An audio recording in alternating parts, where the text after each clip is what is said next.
कि इसकी स्त्री विक्रम बेताल की एक शिक्षाप्रद कहानी अवश्य अध्ययन करें। यमुना किनारे धर्मिष्ठा नामक एक नगर था। उस नगर में गलादेव नाम का राजा राज्य करता था। उसी में केशव नाम का एक ब्राह्मण भी रहता था। ब्राह्मण यमुना के तीर पर जब तप किया करता था। उसके एक लड़की थी जिसका नाम मालती था। वह बड़ी रूपवती थी। जब वह ब्याह के योग्य हुई तो उसके माता पिता और भाई को चिंता हुई। संयोग से एक दिन जब ब्राह्मण अपने किसी यजमान की बारात में गया था और भाई पढ़ने गया था, तभी उनके घर में एक ब्राह्मण का लड़का आया। लड़की की माँ को उसके रूप और गुणों ने प्रभावित किया और उसने उस लड़के से कहा कि मैं तुमसे अपनी लड़की का ब्याह करूंगी।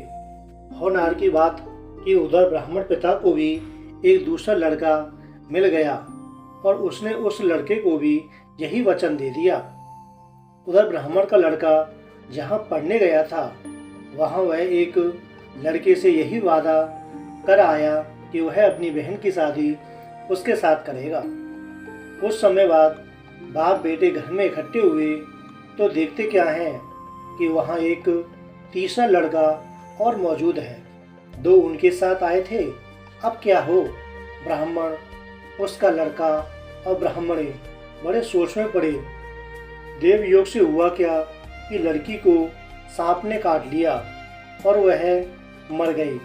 उसके पिताजी ने, भाई और तीनों लड़कों ने बड़ी भाग दौड़ की।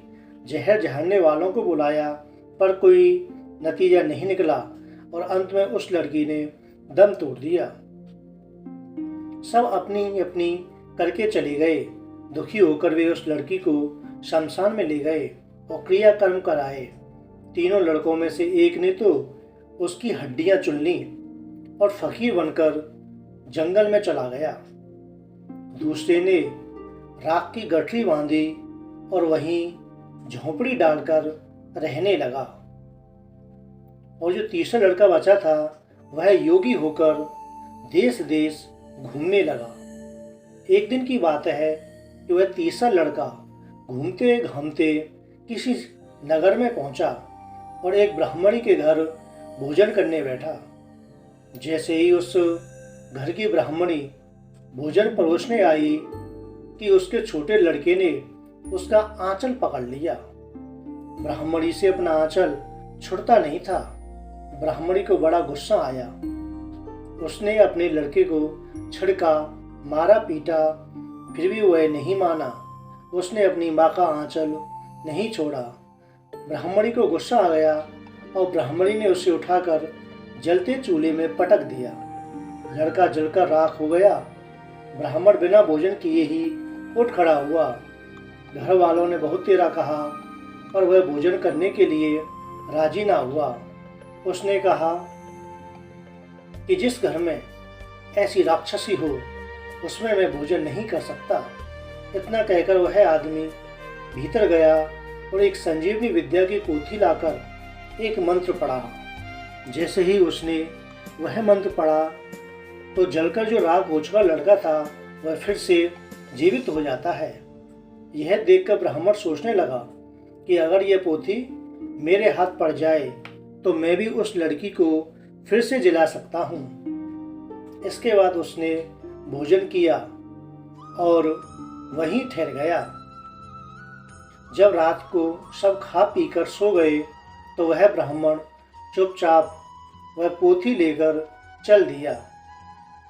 जिस स्थान पर उस लड़की को जलाया गया था, अर्थात उसका अंतिम संस्कार किया गया था, वहां जाकर उसने देखा कि दूसरे लड़के वहां बैठे बातें कर रहे हैं।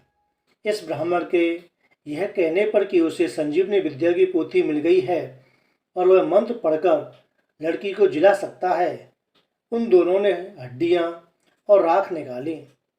ब्राह्मण ने जैसे ही मंत्र पढ़ा वह लड़की जी उठी।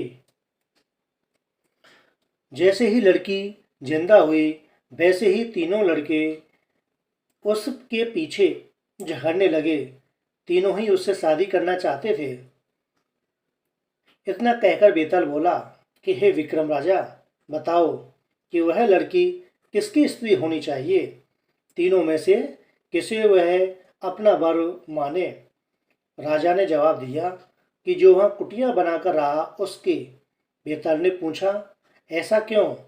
राजा बोला कि जिसने हड्डियां रखी वह तो उसके बेटे के बराबर हुआ, जिसने विद्या सीखकर उसे नया जीवन दान दिया वह बाप के बराबर हुआ, और जो राख लेकर रमा रहा वही उसका हकदार है। यह सुनकर बेताल फिर से पेड़ पर जा चढ़ा और विक्रम उदास होकर अपनी नगरी को लौट आया।